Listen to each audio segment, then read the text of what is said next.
Hello friends, હું મગની દાળની છૂટી દાળનું શાક બનાવું છું.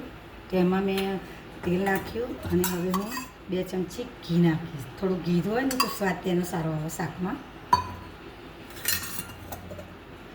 હવે આપણું તેલ આવે ત્યાં સુધી આપણે મસાલા બધા ભેગા કરવાના.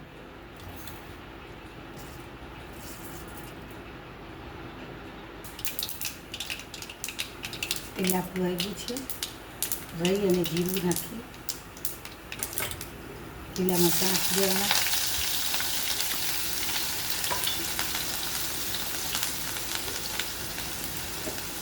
ડુંગળી નાખી દેવાની.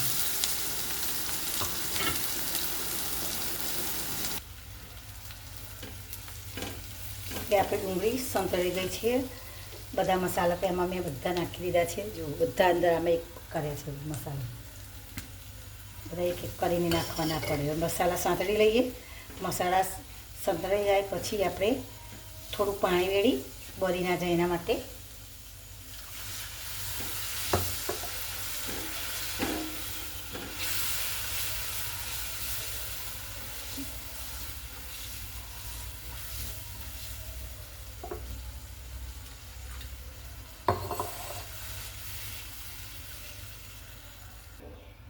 હવે આપણે આ એક વાડકી મેં મગની દાળ પલાળીને મૂકી દઈએ. તો હવે આ બધી પાણી સાથે જ નાખી દેવાની. 2 વખત પાણીથી ધોઈ અને સાફ કરી દી.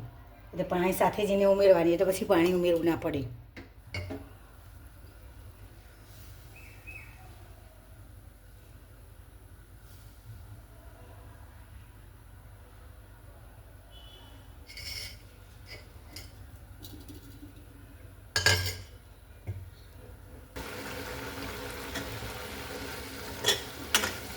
જો આપણું આ શાક મગનું અને ડુંગળીનું શાક, મગની દાળ અને ડુંગળીનું શાક આપણું તૈયાર થઈ ગયું. જો હવે ઉપરથી તેલ થોડું થોડું આવે છે.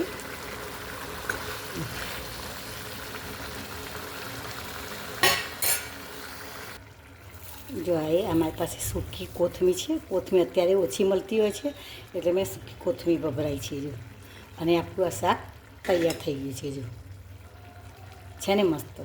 હવે આટલું સીજી અને સરસ થઈ જશે, બધું જ શોષાઈ જશે પાણી. તો મારી વિડીયો તમે જોતા હોય તો તમે મારી વિડીયોને લાઈક કરજો, સબસ્ક્રાઈબ કરજો અને મને પ્લીઝ સપોર્ટ કરવા માટે કોમેન્ટ કરતા રહેજો. Thank you. આભાર.